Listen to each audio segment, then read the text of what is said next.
जय हिंद दोस्तों, मैं महेंद्र शर्मा स्वागत करता हूं वन वर्ल्ड हिंदी में आपका। उम्मीद करता हूं आप खुश और स्वस्थ हैं। दोस्तों आइए दिखाते हैं पाक मीडिया की एक और लेटेस्ट डिबेट, जिसमें कैसे डिस्कशन किया गया कि पाकिस्तान में अब जो हुकूमत की वजह से हालात पैदा हुए हैं उसको कैसे कहीं ना कहीं पाकिस्तान की पहले की सरकार जिम्मेवार थी, क्योंकि कहीं ना कहीं इमरान खान के गलत फैसलों की वजह से पाकिस्तान की मईशत इतनी तबाह हो चुकी थी कि पाकिस्तान की आने वाली पीढ़ियाँ और आने वाले जो युवा है वो भी कर्जे में दबे रहेंगे। जबकि दूसरी तरफ पाकिस्तान की इकोनॉमी इतनी भयंकर तरीके से क्रैश कर चुकी है और आज पाकिस्तान में इमरान खान ने फिर से एक बार पाकिस्तान को तहस नहस करने के लिए पॉलिटिकल इंस्टेबिलिटी ला के खड़ी कर दी है, क्योंकि IMF के से भी जो शर्तें पाकिस्तान को करनी थी उनको भी न मान के, उन शर्तों को न मान के पाकिस्तान को इमरान खान पहले ही गड्ढे में डाल चुका है। तो अब पाकिस्तान की पॉलिटिकल स्थिति से भी अब पाकिस्तान को गड्ढे में डालने की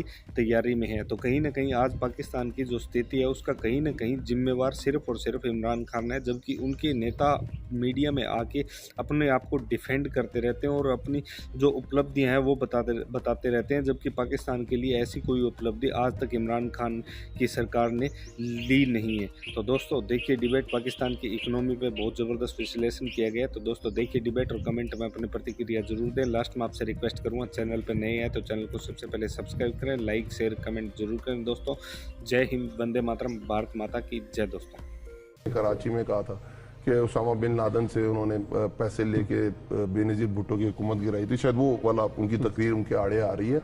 चले जो भी है वो, बाकी चीजें तो आगे पीछे कर लेते हैं, पर जो बात मैं करना चाह रहा हूँ कि ऐसे पाकिस्तान इस तरह चल नहीं सकता।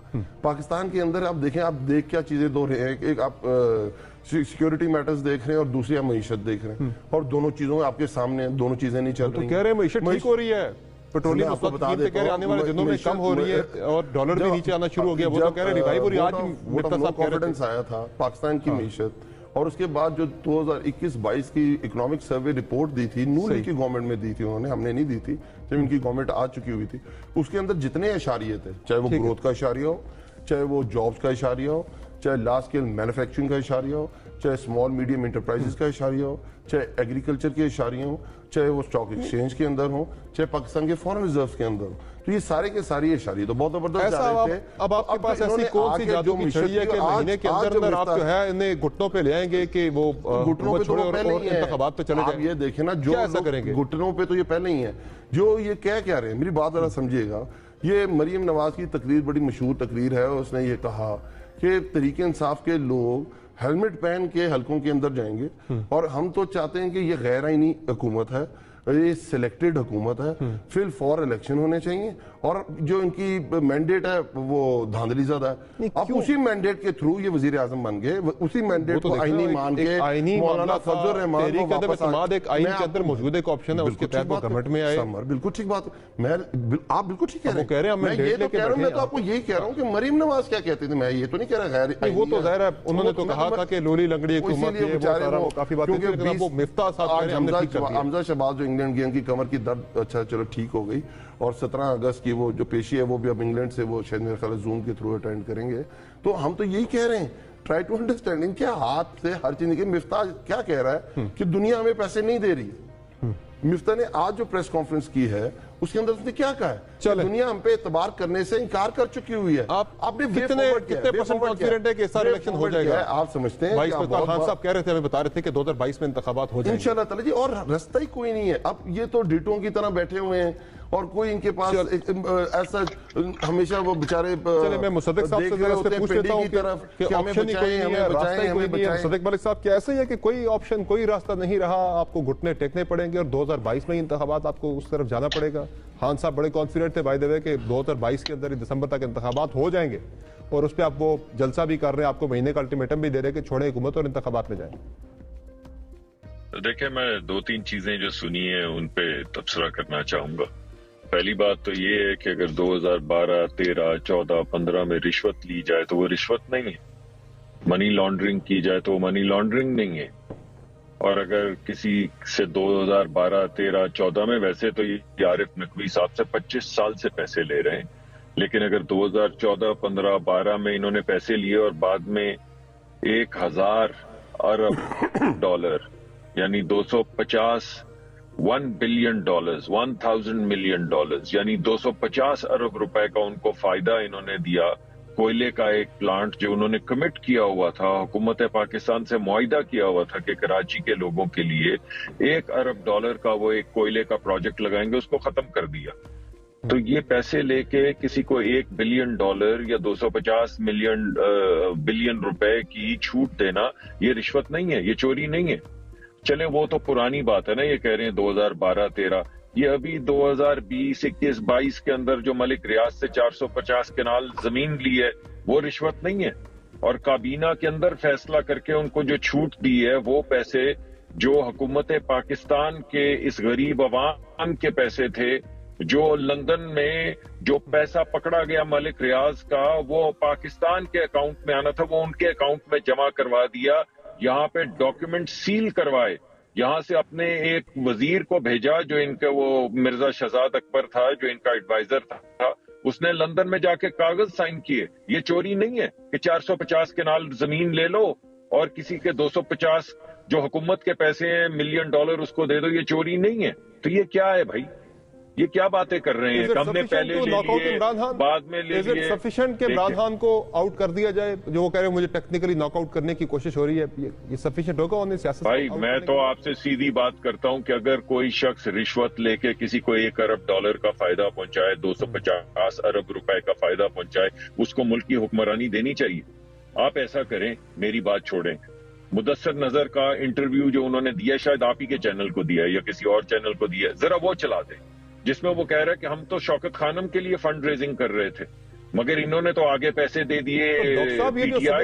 ये जो सुबह से FIA की तरफ से नोटिस जा रहे हैं, असद कैसर साहब को नोटिस जा चुका है, महमूद रशीद साहब को नोटिस जा चुका है, कराची की क़यादत को नोटिस जा चुका है, इमरान खान साहब को नोटिस कोई नहीं गया, क्या उन्हें भी फिर कोई नोटिस जाएंगे ना? ये जी बिल्कुल क्यों नहीं जाएगा जी, तहकीक जब कर रहे हैं सब लोगों को बुलाया, नोटिस वहां से शुरू होना चाहिए काम, सारा तहकीकात। अरे यार बात ये है कि आपने जो बेनामी अकाउंट खोले हैं उनको नोटिस करके इनको बुलाएंगे ना।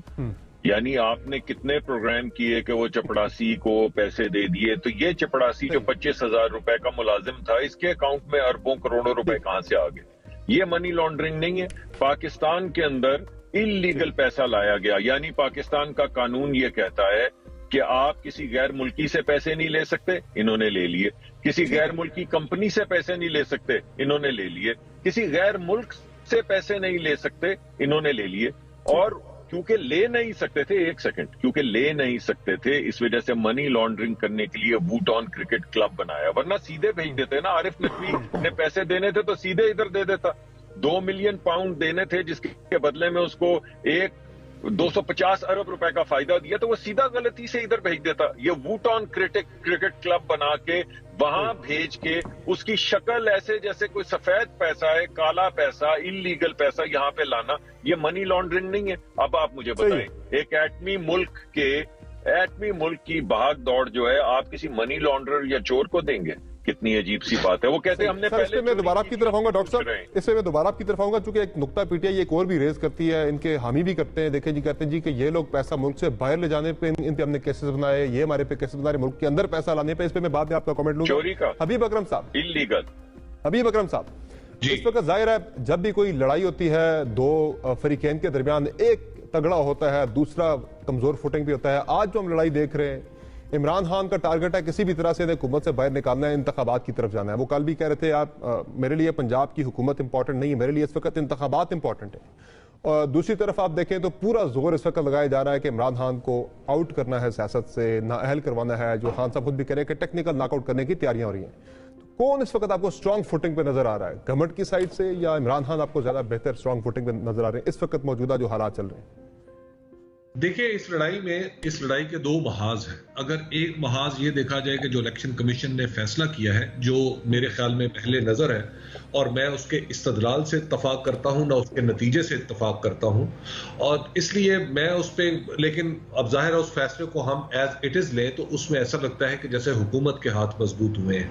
लेकिन अगर मौकिफ की सदाकत और उसकी आप यूं कहिए कि उसके वजन वजन पे अगर हमें किसी चीज को तोलना हो तो वो हम इमरान खान के मौकिफ को दुरुस्त समझते हैं। उसकी वजह यह है कि इमरान खान इलेक्टरेट के पास जाने की बात कर रहे हैं, वो इलेक्शन की बात कर रहे हैं। वो ये तो नहीं कह रहे कि मुझे हुकूमत दे दो, वो ये भी नहीं कह रहे कि तुम हुकूमत से निकल जाओ, वो कह रहे हैं कि इलेक्शन की तरफ जाओ और फिर जो इलेक्शन में जीते वो वापस आ जाए।